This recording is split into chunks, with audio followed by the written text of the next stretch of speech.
Yan. So, welcome back po sa page natin mga sir. So, mag-unbox naman tayo ngayon ng Koso Transmission Power Kit para sa Honda Vario 150 o Click version 2 150. Iba siya sa Click 125. So, ang laman ng transmission power kit niya ay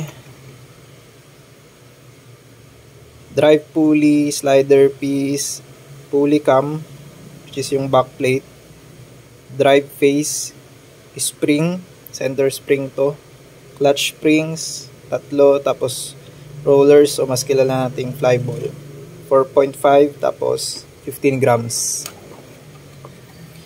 So, tignan natin yung laman. Center spring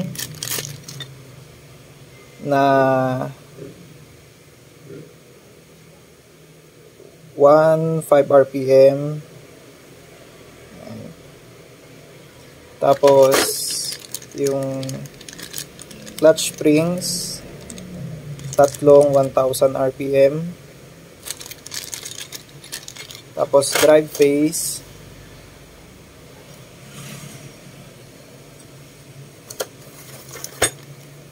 tapos pulley cam o back plate,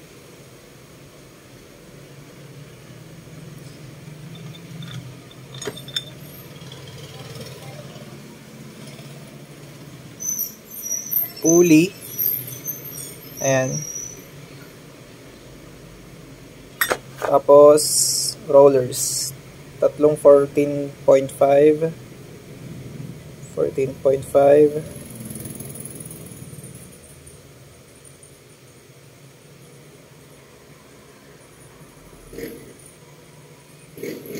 ayan, tapos tatlong 15 slider piece, ayan, kasama din po. Tapos buksan na po natin itong manual nya, so para di po tayo maligaw ulit.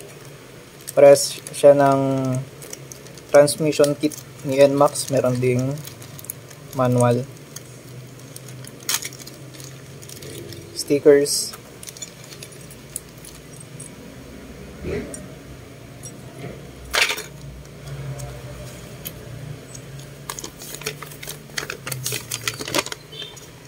sa manual. Dito yung instruction para malagay natin.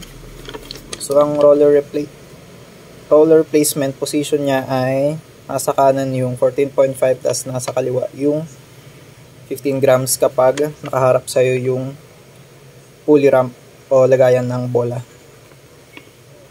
So pagka sinalpak mo yun, pag nakatalikod yung pulley sa'yo, nasa kaliwa yung 14.5, tapos nasa kanan yung 15. Ayan po. Tapos meron siyang torque indicator na 49 Newton meter, equivalent to 490 kgf.cm. Tapos sa pulley merong 59 Newton meter na higpit.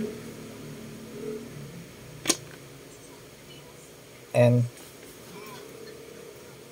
tapos meron sa likod, meron ding graph, horsepower over speed and speed over time, so seconds. Ayan po.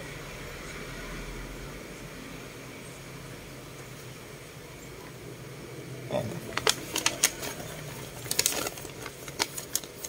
So ito po lahat ng kasama sa transmission kit ni Koso.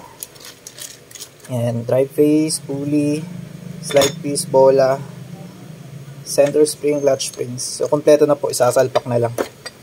And yung mga tutunuhin na lang po kung may kailangan pang ito, no? So yun po. Maraming salamat po.